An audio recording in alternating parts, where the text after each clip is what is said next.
everybody. Welcome to another episode of Two Strike Noise, your favorite baseball history podcast. My name is Jeff. I'm one half of the show. Joining me, as always, the other half, sometimes described as the better looking half, but that's only on April 1st. So, Mark A. Johnston. Ouch. Mark, how you doing? Ouch. Yeah. Well, you know what? I'll take it one day a year because otherwise I'd get 0 days a year. So the one big one helps on April 1. Yeah, I did run it by your wife, and she's like, yeah, she gave me the stamp of approval on that one. So, yeah. Well, you can't argue with that. Okay, this isn't a marriage podcast, but obviously, if you've been married for any amount of time, you know that you just, yes, sure, hon. All right. Let's see. This is show number 269. Nice. We were gone last week. It was a rough week. I don't want to say rough for everybody, but it was a stressful week, I think, for everybody last week with the election here in the U.S. So we took the week off. We've been chilling, just thinking of baseball stuff. So today, Mark, we're cleaning out the closet. I have got so much stuff, and it's not a Tales show, Tales from the Dugout show, but I've got so much little stuff that just in the last 2 weeks I have collected, but I'm super excited to talk about. I know you've got some too.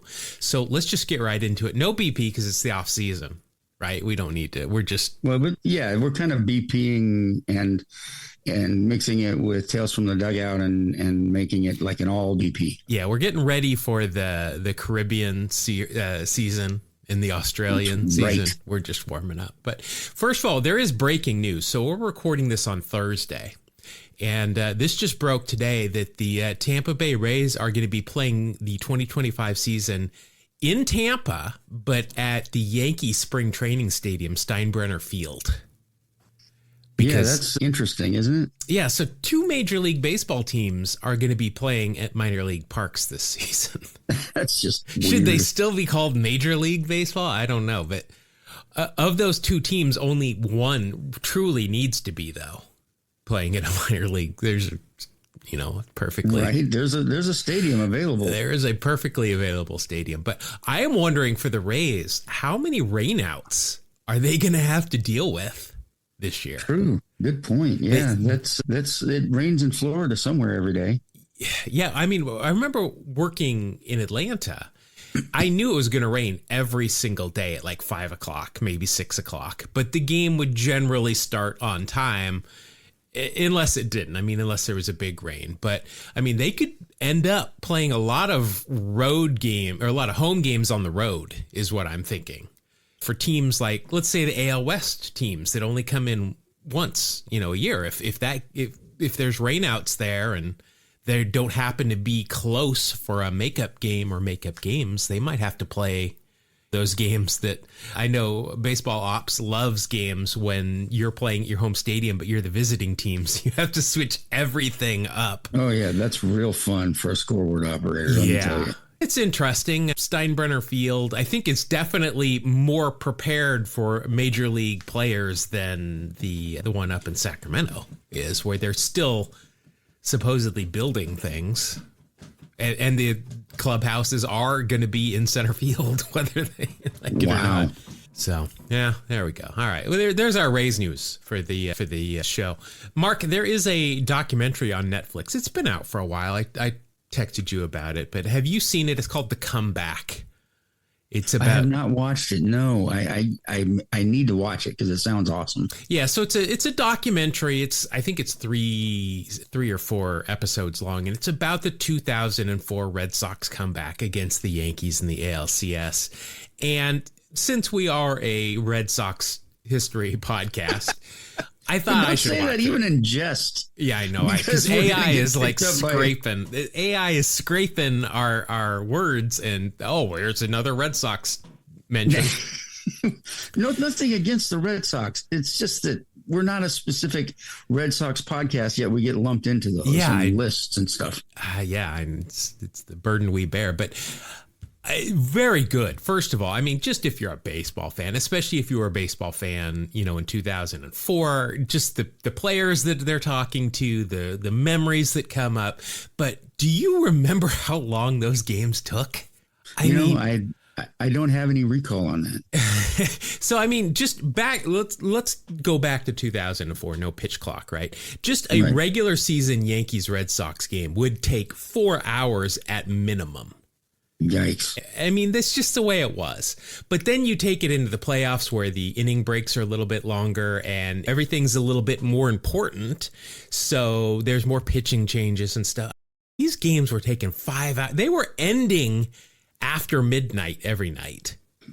It's nuts. They just kept, Joe Buck just kept signing off. We'll see you again later today. Yeah. You know, yeah. Some takeaways, though, from it. Kurt Schilling is still the absolute Kurt Schilling that I know I hate. I mean, that guy's just he's a piece of work. He thinks very highly of himself. Also, Johnny Damon, boy, I don't think there's a time where he hasn't looked off like he's just coming off a 72-hour cocaine bender. Like he and Steve Howe been hanging out too much together or something. But also, they were keying in ads behind home plate on the rotational signs, which was newer at that point. And they would do it because this is what I was running in 2004, with those rotational ads behind home plate.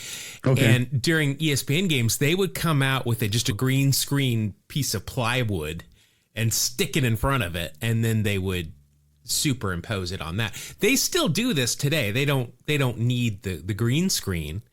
But I legitimately think it was better back then, because today, whenever the camera changes back to that high center field that's got the pitcher and home plate, you always see what's back there for a second before the new thing comes on and is superimposed over it.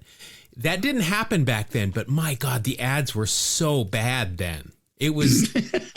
Yes. You know that meme, graphic design is my passion, and then it'll just have like clip art on it and it's really crappy. Right. That's what they all looked like. That was, I think, where that meme came from. Unintentionally. Yeah, yes. It was really bad. But also, and I'm going to do this. I am going to go and I'm going to splice everything that Kevin Millar says together into a big long thing that I have no idea what language he's speaking. But he is entertaining is everything, but he is just I mean, if you watch Intentional Talk or whatever it's called these days, you know that he is a character, but he has just got his own language going on, which is very amusing. But if you haven't checked it out, The Comeback, it's on Netflix. It's definitely worth watching. Let's get into some pitching. Let's talk about Greg Maddux for a little bit. Okay. So we've talked about Greg Maddux calling his own pitches before, and I knew that because there was a clip that I had seen that I wanted to find to play here when we talk about this. But since baseball Twitter is now moving to Blue Sky, which we have as well, we've had an account there forever, just haven't posted. But we're going to not be posting on Twitter or X, whatever, anymore. We've moved to Blue Sky. Baseball social media has en masse moved. So if you haven't already and want to keep up with us or a lot of the other people, that's where they are. So make sure to check us out there. Links in the show notes. Just search for us. You'll find us. But that video no longer exists because that person, they actually closed their account on X. So I can't find that video. But what it said basically is that Maddux, the way that he would catch the throw back from Eddie Perez, who was his catcher most of the time, would be part of the signal. If he caught it out in front, that meant like a fastball away. If he caught it in towards his body, it would be a fastball in. If he wiped his jersey, it meant another pitch. If he picked his nose, it was a slider. Makes sense. And I saw Eddie Perez talking about it. And if I'll probably play these when I stream on Friday on Twitch. But we always put those up on YouTube, or you can check the VOD. We'll watch these. You can see exactly what he did. But he would pick his nose and then kind of wipe it on his jersey, and that was a sign. But Maddux said that his catchers had two jobs. One, set up where he wanted them to be, and two, hit home runs.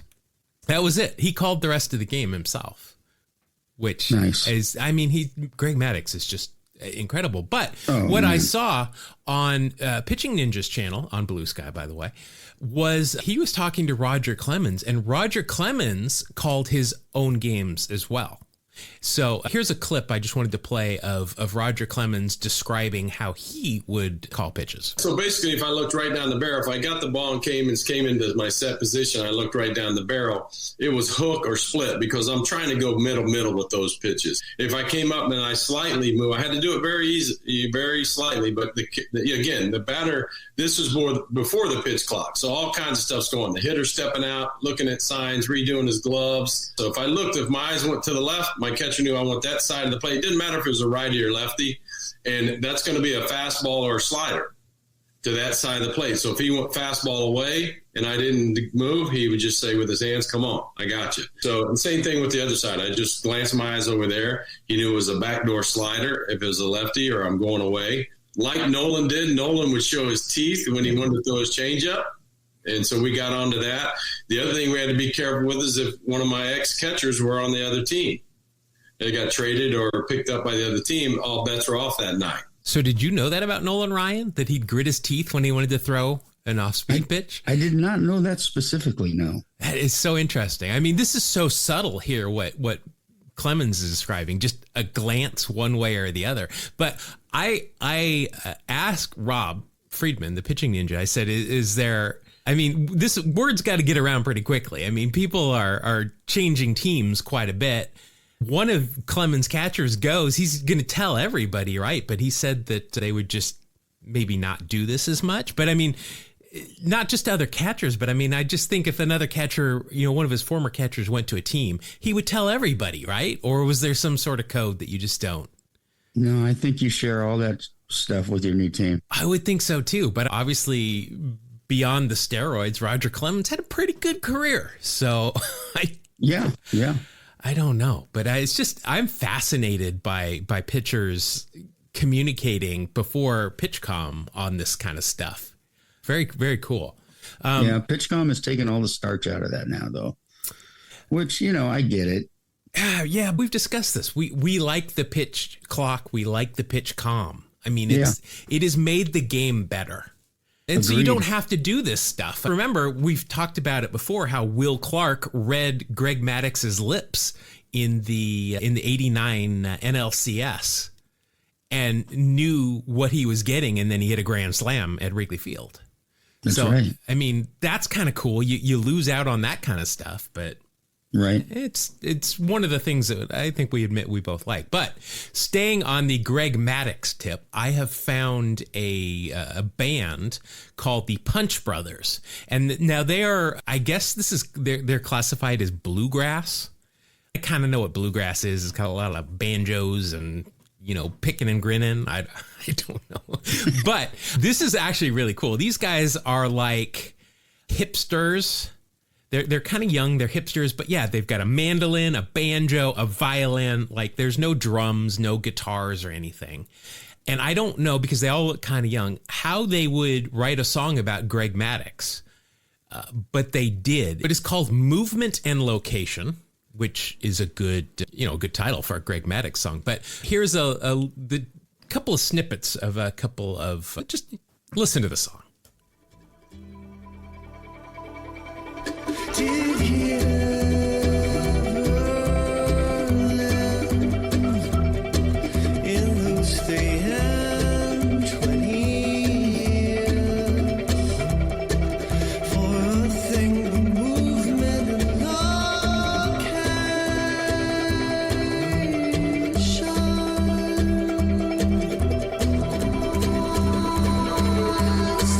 You can watch the you can try to hit your spots, but don't do it for anything but the thrill of movement and location.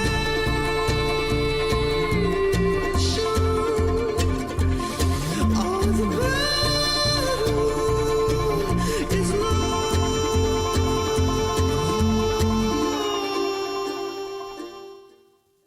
All right, so I don't know if you could if you could really hear the lyrics so much. So I've got them here.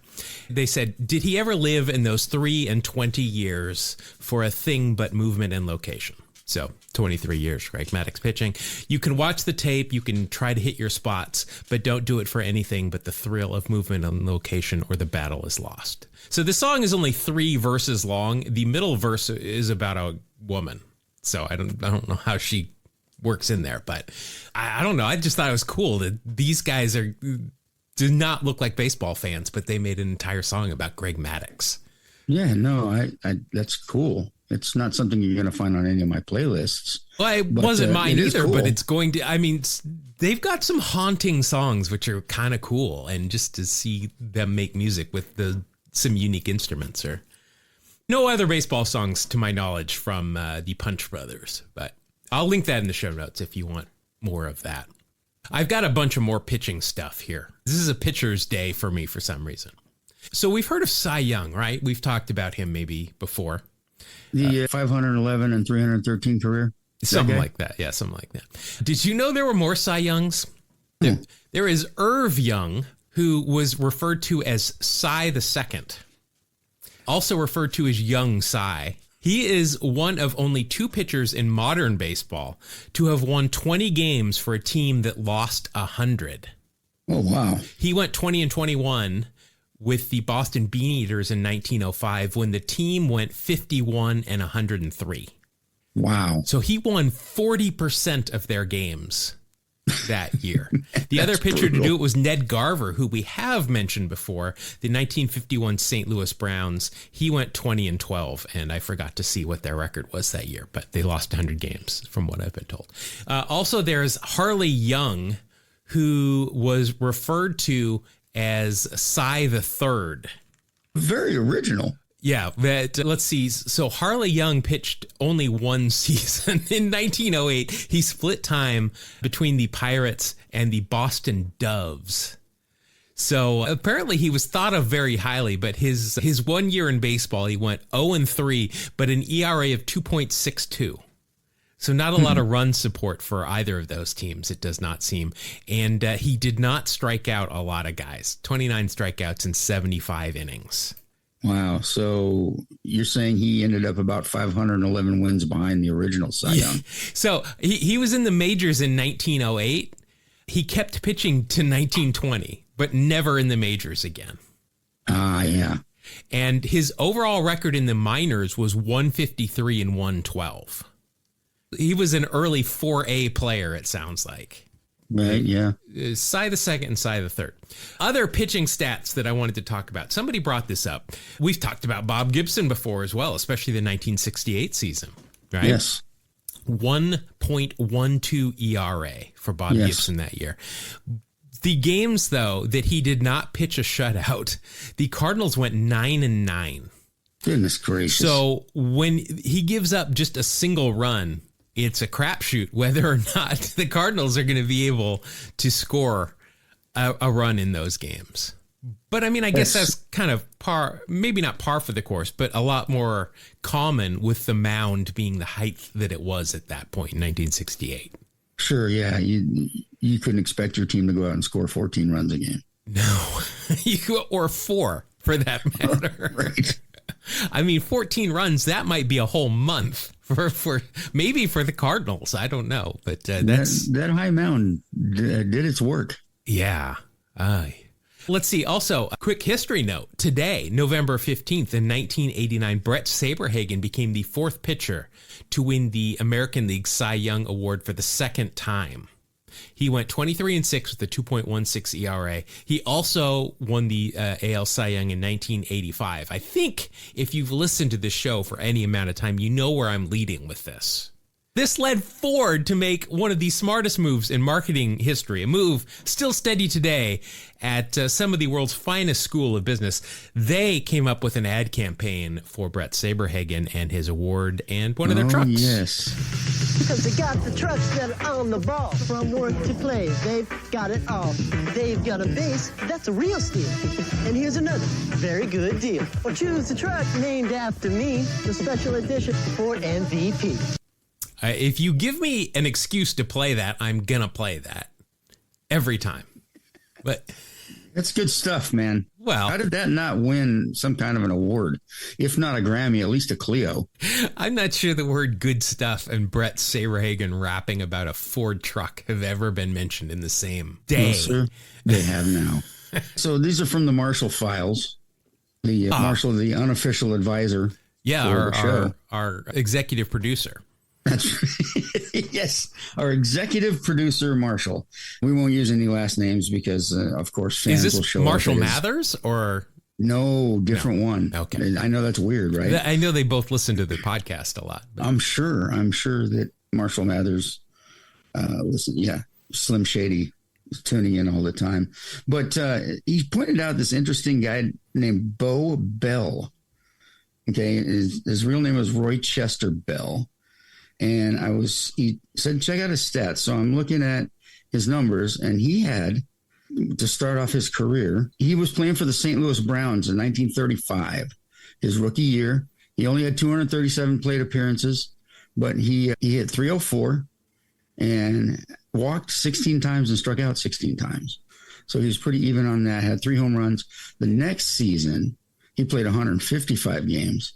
And he hit 344 with a 403 on base percentage. Wow. Yeah. 60 walks, 55 strikeouts. Pretty sweet. Wow. 123 RBIs on 11 home runs, 12 triples, 40 doubles. Jeez. So 36 was a big year for Bo. And then 37, played 156 games, led the league in hits with 218, 51 doubles, 14 home runs, 117 RBIs. Batting 340 with a 391 on base. And then he just wasn't any good anymore for the next 3-4 years. He couldn't put up anything decent. He was hitting 262, nowhere near the production as far as power. He was hitting, then he hit 235, 219, 239. He got down to 192 in 1941, and then he went off, obviously, to help the war effort. And he came back from the Warriors in 1947. He got a gig as player manager of the Austin Pioneers in the Big State League. Okay. Now, after all these horrible years, he comes back, manages, and happens to hit 346. And had his highest on base percentage of his career. I'm looking at it. Unbelievable. It just comes out of nowhere. And I remember how to play. A 10.8 WAR. Yeah. As Marshall said, it's interesting that he had 2 Rookie of the Years, basically. But that was his last season in professional ball. Interesting guy, Bo Bell. He either could really tear it up or just not do anything. But he was also a war hero, so he's cool. There's another guy, not really a comparison, but just an interesting career. At the age of 19, this is Paul Schreiber, played for Brooklyn, only 1 game. And then at the age of 20, he got another shot and pitched in 9 games. And after 1923, he disappeared from baseball, quit playing baseball, did go and fight in the war, and then came back in 1945 at age 42 and made it to the Yankees team. He didn't do so great. But it was, 22 years between the lines on his baseball reference. Yeah. It's crazy. Now, that 1945 Yankees team was not great. They finished 4th. There's not the big names on that team, but still, that's pretty impressive to just be like, I'm going to peace out of baseball for like 20 years, 15 years. I'll join the Yankees. Awesome. Well, I've never heard of either of those guys, but those are some interesting numbers. So we've brought up the A's earlier today, unfortunately, in this episode, playing in Sacramento. But I wanted to talk about the A's franchise as a whole and how they've always been just cheap. and it kind of has to do with pitching as well. Back in 1932, July 10th, 1932, Connie Mack had to travel with his A's to Cleveland. It was just a doubleheader. It was a 1-day appearance. And he's like, hey, I can save some coin here. I'm only going to take 2 pitchers with me on this trip. So he brought Lou Krause and Eddie Rommel with him. Lou Krause was the starter. He gave up 4 hits in the first inning. and then he was taken out. I don't know why after 4 hits he would take him out, but he did. Eddie Rommel came in, pitched 17 innings in relief. Wow, that's a bullpen day. For one guy. And he gave up 29 hits, but the A's won 18-17. Wow. Cleveland's Johnny Burnett set a major league mark at that point not at that point, but he collected 9 hits and 11 at-bats. Jimmy Fox had 6 hits, including 3 home runs and a record-tying 16 total bases. So, jeez. I mean, I guess he's a genius, Connie Mack. He took just what he needed. I guess so. I think Ed Rommel's arm fell off after this game, but I would imagine, yeah. Still. So this led me to another thing that I found. And I believe we might have talked about this game at one point. In 1968, the Mets traveled to Houston. They went for more than one day, and they took a whole roster on. It's not the same situation, but this game, 24 innings, a 1-0 game. I mean, I can't even imagine that. The home team, the Astros, won 1-0. This game, for a game that took 24 innings, it only took 6 hours. Which, if this was a 2004 Yankees-Red Sox game, would have taken 2 days, literally. At least 11 hours a day. Yeah. So I want to highlight here Tommy Agee, famous Met, ended his career with 999 hits. In this 24-inning game, he went 0 for 10. That hurts the old batting average right there. Yeah. Well, he was batting third, too. Behind him in the lineup was Ron Swoboda, who went 0 for 10 as well. Agee struck out 4 times. Swoboda struck out 5 times. Goodness sakes. That is a lot. Now, what's interesting, Houston only used 5 pitchers in this game. Don Wilson started it. He went 9 innings. Tom Seaver started for the Mets, and he went 10. But they both got no decisions. And then it just kept going. I'm not sure I would enjoy watching this game. No, I think that, I mean, even for a big fan that likes pitchers duels, I'm not sure I would have enjoyed that at all. Yeah, and this was at the old Astrodome. It started at 7:31. Odd start time, but yeah. And it lasted 6 hours and 6 minutes. So it was the next day. It was Tuesday when they finished this game. Maybe the game was sponsored by Baskin Robbins. So they started at 7:31. 31 flavors.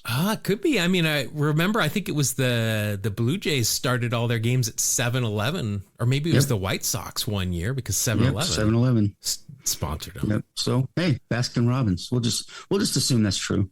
Sure, why not? And I got to this game. I was going through some other stuff. I wanted to know what the most lopsided blowout in Major League history was. And by all accounts, it is another game that involved a Texas team, the Rangers and the Orioles. But this one was from 2007. The final score was 30-3. The Rangers beat the Orioles. Ouch. And this was at Baltimore. So the Orioles had to bat in the bottom of the 9th, down 30-3. Looking for that comeback. So everyone, the Rangers only made 1 substitution, but everybody that played for the Rangers had at least 1 base hit. Actually, everyone that started had at least 2. Travis Metcalf came in and spelled Michael Young at shortstop at one point, but he went 1 for 1. Everybody else had at least 2 hits. David Murphy went 5 for 7 in this game for Texas. Baltimore, wow, they only had 9 hits total. Brian Roberts, though, went 3 for 5 for Baltimore, but he had way to pick up the slack, Brian. Yeah, he had a third of the hits. But today you would have a position player pitching. Maybe multiple position players pitching, maybe multiple innings. The Orioles only used 4 pitchers this game. Daniel Cabrera started it out. He went 5 innings, gave up 6 runs. So not a great outing, but by no means like awful. Right. Then Brian Burris came in. He pitched 2/3 of an inning, gave up 8 runs, all earned. Rob Bell came in for an inning and a third, 7 runs, all earned. And then Paul Shuey mopped up with 2 innings, 9 runs, all earned. All 30 runs were earned. Wow. Dude, that's crazy. For the Rangers, I have never heard of this guy. Casson Gabbert got the win.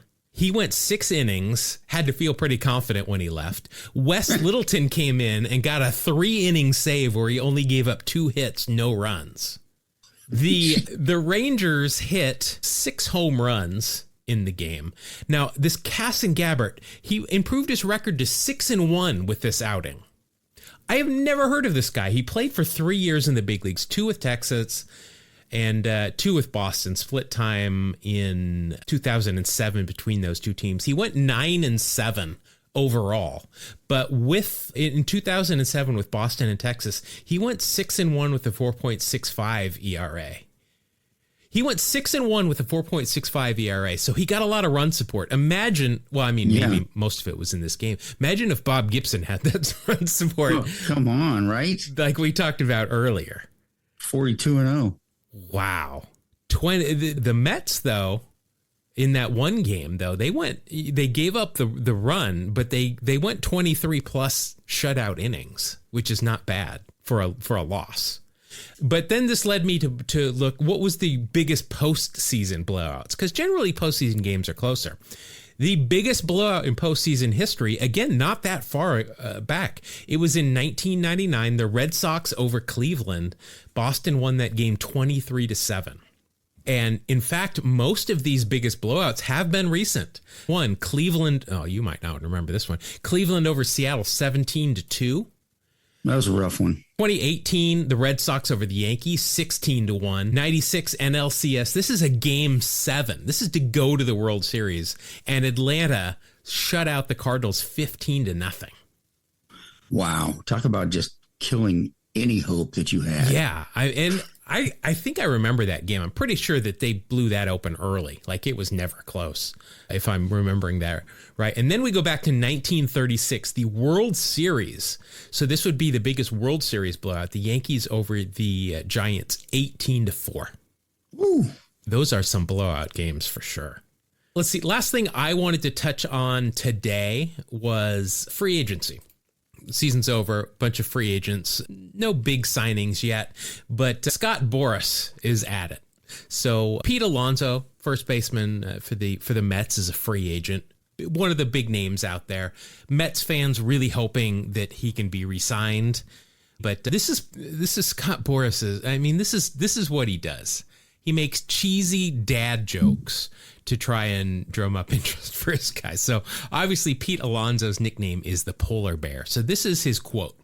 There's been a lot of talk about this being a bear market for first basemen, but for Pete's sake, let's hope it's the polar opposite. End quote. God. Yeah, I know. That's cringe. Wow. That is cringe right there, Scott. That's not. Yeah, don't quit your day job. Yeah, please. Actually, please do. Yeah, go for it. Yeah. No. This is also from the Marshall Files. This one kind of caught me off guard. You might actually be aware of this, but I was not. Did you know that Vince Coleman was a 2-sport athlete at Florida A&M? Was he a track athlete as well? No, football. Oh, no, I didn't know. Yeah, and well, he was a punter. Well, that explains a lot. Kickers are. He wanted, right? He wanted to follow his cousin, Greg Coleman, of the Minnesota Vikings, to be the second black punter in the NFL. The Redskins, however, took him and said, "You're a wide receiver because you can run a 100-yard dash in 9.4 seconds." And he didn't want to be a wide receiver. So he said, "I'm going to play baseball." And he decided that he was going to go in the baseball draft. The Cardinals took him in the 10th round in 1982. And he ended up having a pretty decent career and made a lot more money than he would have as a punter, I think. Yeah. Well, I didn't know that. That's really interesting. One, that his cousin was the first black punter in the NFL and he wanted to follow his footsteps. That's a great story. But to just be like, no, I don't want to. Probably because you get hit if you're a receiver. You don't get hit a lot as a punter. That's true. But yeah, think with his speed, he could just, if he got air under it, he could take off and maybe make the tackle or down the ball himself. Like yeah, kick it and catch it. It just cracked me up. You think You think Vince Coleman in football? Oh, wow. He was a running back, a wide receiver, defensive back. What was he? No, he's a punter. All that athleticism. Not that punters aren't athletes. I'm sure you guys are. All right. Well, that's enough frivolity for this episode. It's time to get to what everybody comes for, Mark. It's time to play the theme and look at some old baseball cards. It's time for Wax Pack's Heroes. Gotta pull a wax back hero. Got stars in his eyes. Hero! On the podcast tonight. Okay, Jeff, I have 2 packs of what appears to be 90 Donruss and 2 packs of 90 Fleer. Well, when we open them, you'll know the 90 Donruss right off the bat. It'll be like that Seinfeld episode, the Kenny Rogers Roasters. It'll be very red in your room. That's right. Okay, so we've got some packs here. Mark, I'm going to let you decide which one you want to open up, but while you're doing that, I'm going to run through the rules here in case anybody is new. What we're going to do is we are going to open up Wax Pack from the Wax Pack era, and Mark and I are going to play a game of essentially war with these cards. We're each going to get a card. Whoever has the highest war for that season will win that round. First to 5 wins the game. Looking up at the scoreboard, I am currently in the lead with an 11-8 record over Mark. We're playing best of 20. I am the proud defending champion right now. Still wearing our gold jerseys because of that. But this is some other ways that we can score points on these cards. Any what we call 80s baseball aesthetics. So that means if we can see real stirrups, sanitary socks underneath them, if there's eye black on, if they've got flip down sunglasses, if they have got regular glasses they need to see, but they're, those old science teacher glasses that are huge, if they've got a monocle, if they've got those things that you wear in tanning beds to protect your eyes, we'll give them points for that. Whoa, you put those on your eyes? I don't want to know where you put them. Wow, that's news to me. I'll assume you cover your nipples with them, but I'm not going to think of other places. Anything like that. But if they've got a really good mustache, we're talking like Keith Hernandez, Wade Boggs kind of thing, that real thick one, you can get an extra 1/10 of a point for that. But if we see things we don't like 2-in-1 stirrups, that's a -10th of a point. We don't like those things. If they won any award the year of the card, that means Rookie of the Year, Cy Young, MVP. If they made the All-Star team or won a Gold Glove, that's a 1/2 point for each of those. If there's a Hall of Famer on the card, whether they're the focus or not, that's a whole point. If Ricky Henderson shows up at any point, I automatically win that round. If Nolan Ryan does, Mark will win that round. Any pop culture references we can easily find will be a 1/2 point, unless they appeared on either Seinfeld, Sabrina the Teenage Witch, or The Simpsons. Then you get a whole point for any of those shows. If they were suspended or appeared on the Mitchell Report during their career, that is going to be a -1/2 point. So, Mark, which pack did you decide you wanted to go with?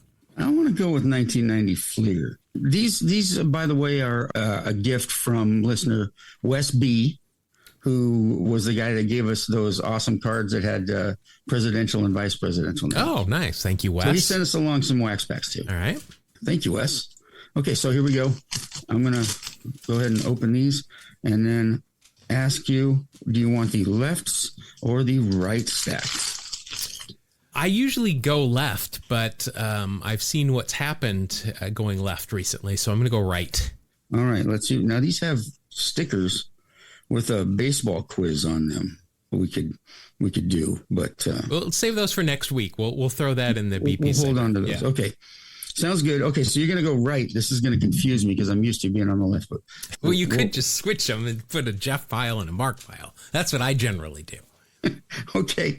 No, I can handle it. It's just like working a game with the home team as playing visitor, Well, All yeah, right, you so didn't have to you're do gonna any work start on us- those. It was me that had to do all the work when that happened. Yeah, this is true. All right, you're going to start with Pirates pitcher Jeff D. Robinson. Now, this is not Caveman Rob. That was Ron Robinson, I think. Or no, Ron Yes. Robinson was the ginger guy. One of the Robinsons that was a pitcher was nicknamed Caveman. He was on the 89 Giant. Don Robinson was the Caveman, I think. Not he. But let's see. Overall, 6 years in the big leagues, 4 with Detroit, 1 with Pittsburgh, 1 with Texas, 1 with Baltimore. In 1990 with the Tigers, he went 10-9. Not bad. A 5.96 ERA. Solid. Jeez, Bob Gibson weeps when reading this. 145 innings pitched, only 141 hits. So not too bad. 76 strikeouts, 88 walks. I see why that ERA might be this high. Overall, an ERA plus of 67. Yuck, and that will lead to a WAR of -1. -1 whole game. Heck of a start. Yeah. Anything on the card going to help me out? Yeah, he's got real stirrups on. All right. Well, no glasses or mustaches or anything like that. Take what I can get there. Let's see. Was once traded by Detroit to Baltimore for Mickey Tettleton. Fruit Loops himself. Now, okay, I see there's 2 Jeff Robinsons. One is a starter and one's a reliever. The reliever was on the Giants. That's who he was on the Giants, but he was on the Pirates in '89. Unfortunately, Jeff Robinson passed away in 2014 after a 7-week battle with undisclosed health issues. Frightening to go that quickly. Yeah. Yikes. During his career was often referred to as Jeff M. Robinson to differentiate him from Jeff D. Robinson, who played at the exact same time, as we have just found out. Yes. Okay. All right. So -0.9. That was my card. -0.9. We'll see if I can beat you with Astros shortstop Rafael Ramirez. He's a little guy, right? He was. Yeah, there's not a lot of power. Oh, he's listed as 6 foot. 170 pounds, though. Rafael Ramirez, 13 years in the big leagues, 8 with Atlanta, 5 with Houston. 1990, let's see, 132 games he played, hit .261, .299 on base, 2 home runs. That's 2 more than I would have expected. 37 RBI, 10 stolen bases. Not bad. Overall, a 76 OPS plus, and that is good for a WAR of -0.4. See, what Baseball Reference did is they've put WAR for position players now on the regular season stats, and it's the first column, which has shifted everything over. So it's throwing me off here. But -0.4, is there anything that's going to hurt you on this card? No, it's he's got a mustache, a 1-pointer, but you can't see the stirrups, and there's no glasses or anything. All right. I don't suppose there's any chance that he was in the Mitchell report. Yeah, I was just thinking that same thing. If he was, he's an abject failure at that. Yeah. Notable, he is from the town of San Pedro de Macorís in the DR. There you go. Just the home of 80s and 90s middle infielders. Absolutely. That's where they all came from. The talent in that town is insane. And remember the phrase, you can't walk off the island. That's right. Because those guys were free swingers. That's right. First one's for you. So you're up 1-0. Here's your second player, Mariners pitcher. You got to like them getting a Mariners pitcher. That's not good news. Yeah. Eric Hansen. Now, he had some okay years. Let's see. Eric Hansen. Well, in 92, he led the league in losses, but unfortunately, that's not us. Overall, 11 years in the big league, 6 with Seattle, 3 with Toronto, and then Boston and Cincinnati for some stints. 1990. Oh, wow. For Seattle. He went 18-9.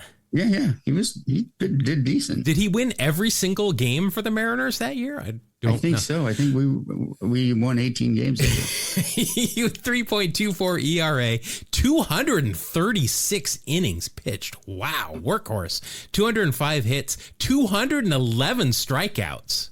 This is, I mean, beyond Randy Johnson and maybe Felix, is he the best Mariner pitcher ever?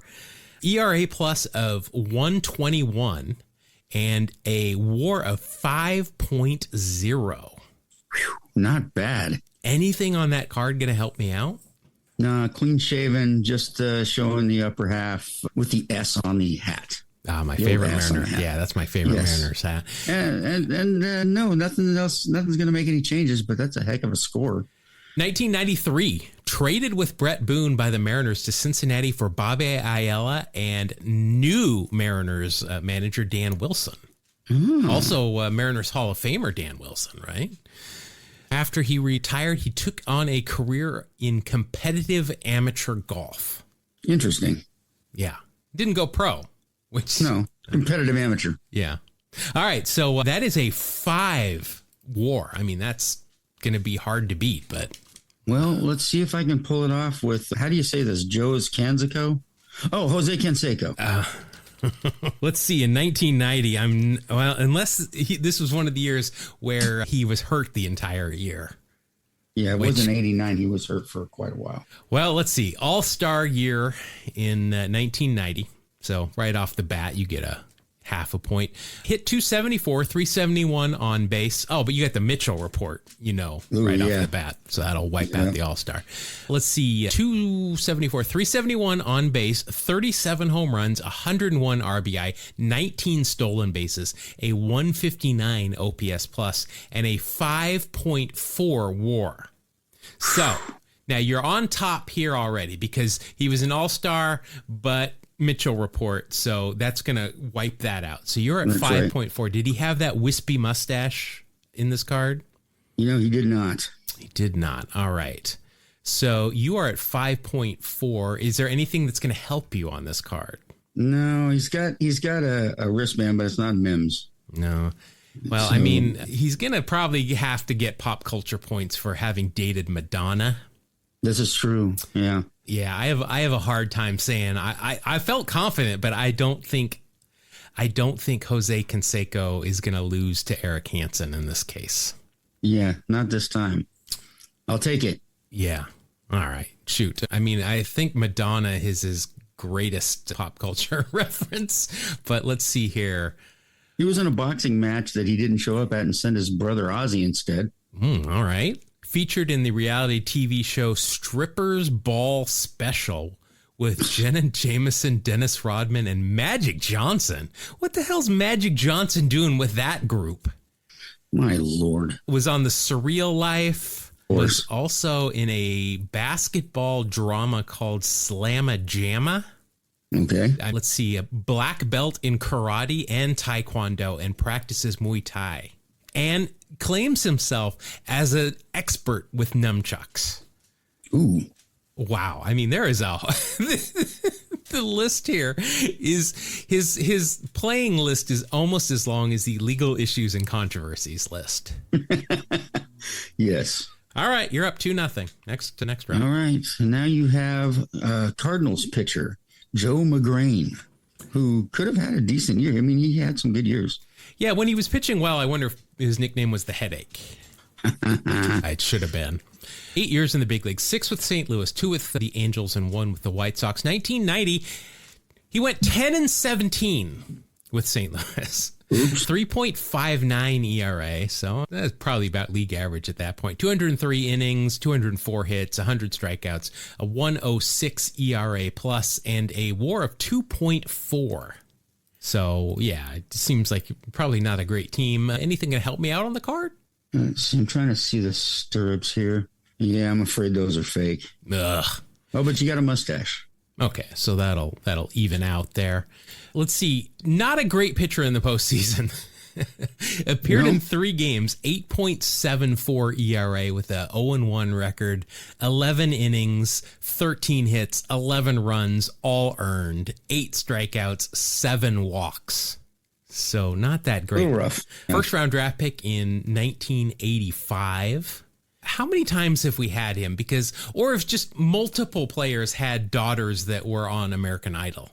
There's got to be multiple players. Yeah, I think so, too. Because, I mean, we've had Joe McGrain before, but we talk about American Idol an awful lot in this segment, and I don't feel like it's been that much Joe McGrain. I wonder if we're on any lists of American Idol podcasts. Probably. Well, we are now. Yeah. All right, that's a 2.4. What do you got? I got Carlton Fisk, and this is like this 307th year he was playing. Yeah, but you got the Hall of Fame. I don't know if we're going to, what kind of pop culture, because he's such a curmudgeon. Yeah. Overall, 24 years in the big leagues. It was just split between 2 teams, the White Sox and the Red Sox. He would only go to Sox teams. Right. 1990, he was 42 years old. He was still going to play for 3 more years and have another All-Star appearance. Wow. The next year. In 1990, though, he went, hit 285, 378 on base. So, I mean, for somebody that's catching, This is pretty good for a 42-year-old. 18 home runs, 65 RBIs, 7 stolen bases. Wow. I mean, you would think the pitcher would hear him when he starts because his knees would be like creaking from over there. But 7 stolen bases, 128 in his career. Wow. Only caught 58 times. That's pretty good. And that will be a WAR of 4.9. You got the Hall of Fame bonus. Anything else going to add to it there? He's got the real stirrups on, of course. Yeah, Carlton Fisk is not going to be caught dead in 2-1s. First round draft pick by the Red Sox in 1967. And we're looking at a 1990 card, and he played for 3 more years. Jeez. My gosh, as a catcher, like he didn't move to first base. Right. No, exactly. He caught all those years. Doesn't he hold the record for the most games caught? Also appeared in Field of Dreams. He was on the TV screen, so it was a highlight, but that does count. Brother-in-law of former major leaguer Rick Miller. Okay. His daughters did not appear on American Idol and held the record for most home runs by a catcher until Mike Piazza. Also, most games at catcher until surpassed by another Pudge, Ivan Rodriguez. Oh, okay. But regardless, that's another win. You're up 3-0. This is getting ugly. I think you got me this time, though, just looking at what's coming up. All right. Well, so you've got Boston Red Sox outfielder. Ellis Burks. Yep. A guy that we both are very fond of, Mr. Ellis Burks. It was either Burks or Greenwell. I knew it was one of the two. Yep. All right, let's see. Ellie, 18 years in the big league, 7 with Boston, 5 with Colorado, Cleveland, San Francisco, and the White Sox as well. 1990, good news for me, he was an all-star with Boston. Hit 296, 349 on base, 21 home runs, 89 RBI, 9 stolen bases, a OPS plus of 128. And that is good for a WAR of 3.3. As I mentioned, he was an all-star, also won a Gold Glove this year. So that will be 4.3. He usually had a mustache. Does he have a mustache here? He's got both a mustache and eye black. Oh, very nice. So that'll be 0.2 of a point. Let's see here. Anything notable? He had okay in the postseason when he got there. First round draft pick by the Red Sox in the 83 draft. And let's see if he had a daughter that appeared on a singing competition at any point. No, but he is the cousin of former outfielder Roosevelt Brown. I think he played for the Cubs, if I'm not mistaken. I don't know why I think that. Let's take a look and see where Roosevelt Brown is. Yeah, Cubs. 4 years for the Cubs. Nice. Well done. All right.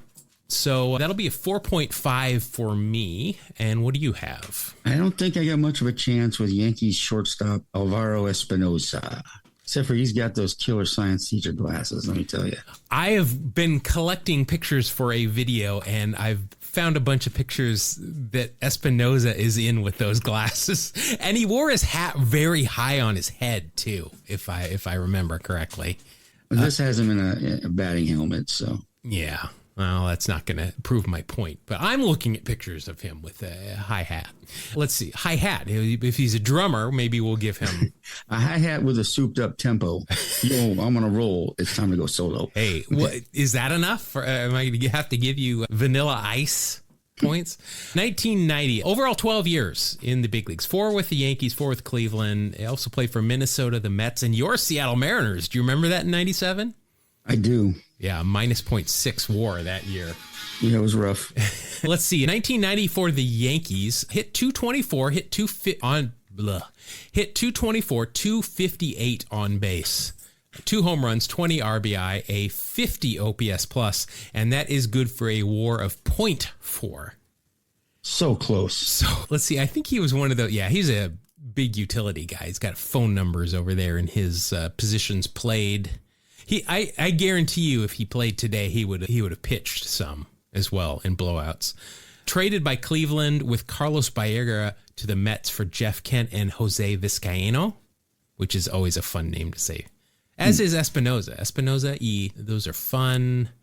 Amongst a very select few of players that hit a fair ball that got stuck in a stadium obstruction is what this says. He did it at the Metrodome in Minneapolis, where it got stuck in a overhead speaker.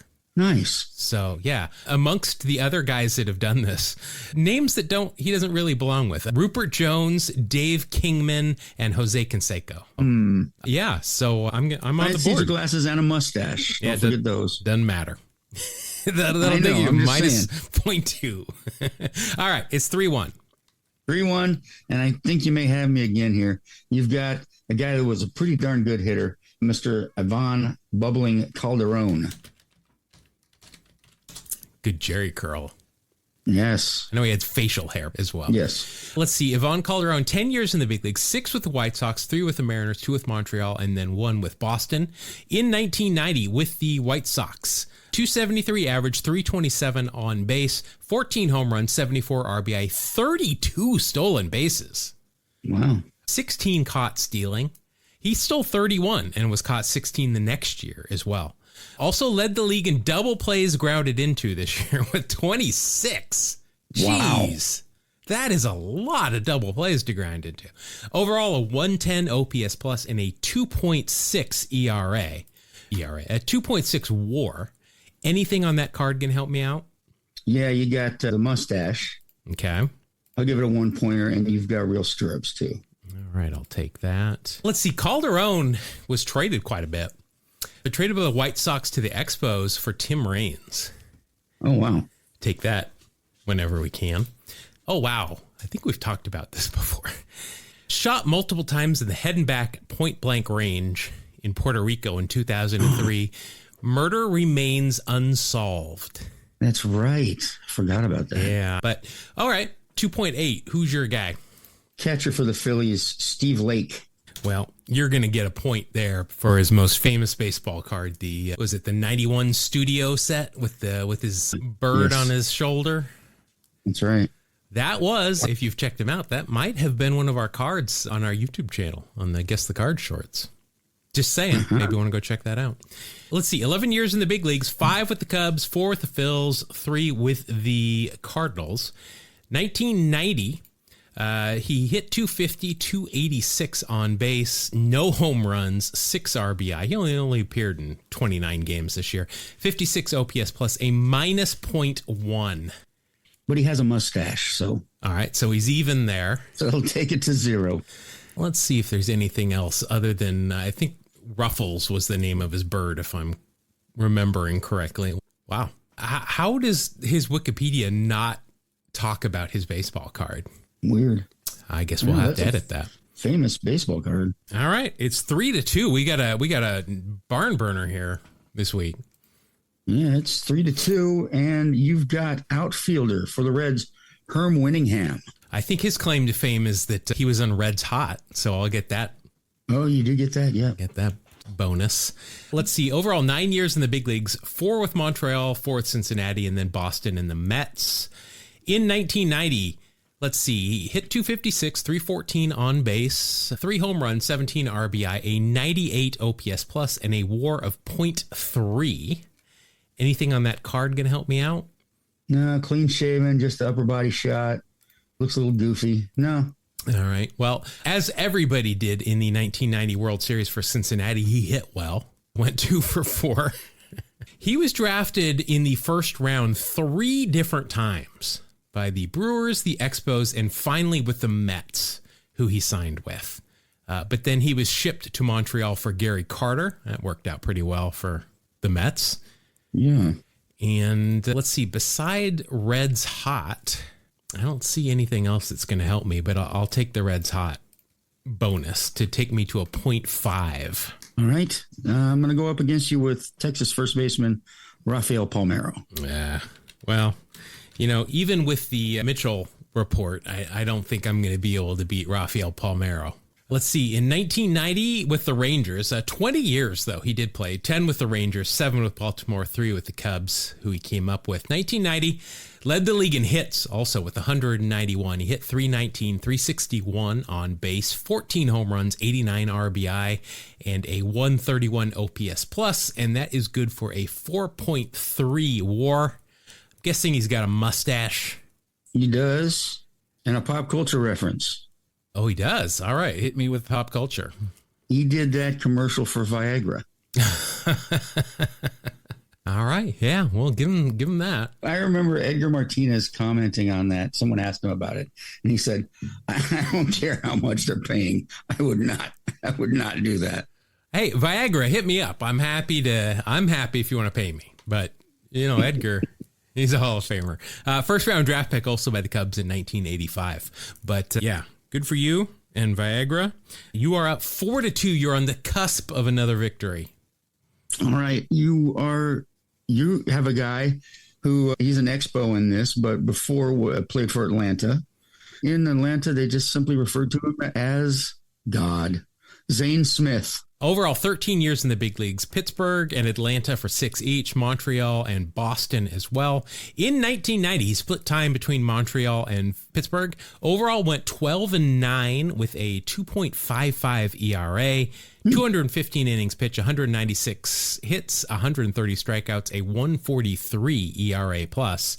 And that is good for a WAR of 4.1 for Zane Smith.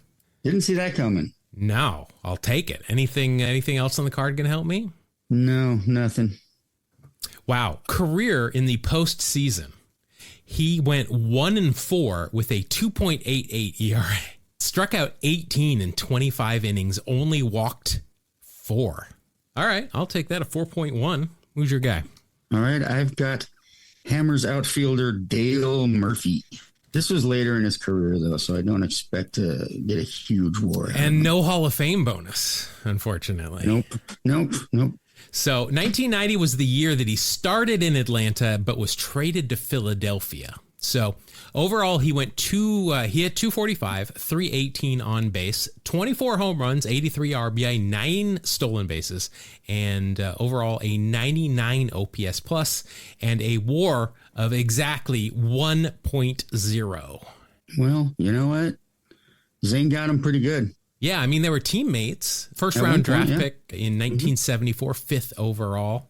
He was traded to Philadelphia for Jeff Parrott was involved in that trade. Nice. Not a lot of big names coming back for Dale there. Named Sportsman of the Year. I mean, I'm just not sure any of these count as pop culture references. Still a big, he wrote a book, wrote 3 books, actually. You know what? I'll give it to you. All right. That makes me happy. Yeah. So, all right. That's a win for me. This is 4-3. We're going really deep here. This is a long game. Dale Murphy, don't forget, always sported the big bushy beard. I don't think that's correct. Oh, you're right. Oh, what am I thinking? Okay. All right. Are you ready? Yes. Because you, my friend, get your second Mariners pitcher, Scott Bankhead. Oh, no. Is this the year that he was closing and blew? Or no, that was Jamie Schooler I'm thinking of. Never mind. Schooler. I forgot about that guy. Let's see. Scott Bankhead. Overall, 10 years in the big leagues. As a righty, even 5 with the Mariners, 2 with Boston, then Royals, Cincinnati, and the Yankees. 1990 with Seattle, he went 0-2 with an 11.08 ERA. He only appeared in 4 games. They were all starts. He went 13 innings in 4 starts, gave up 18 hits, 16 earned runs. He gave 16 runs, all of them earned. Struck out 10, walked 7 for a 36 ERA plus. And that is good for a -0.7 WAR. Ouch. Not even our lowest of the game on my end, even.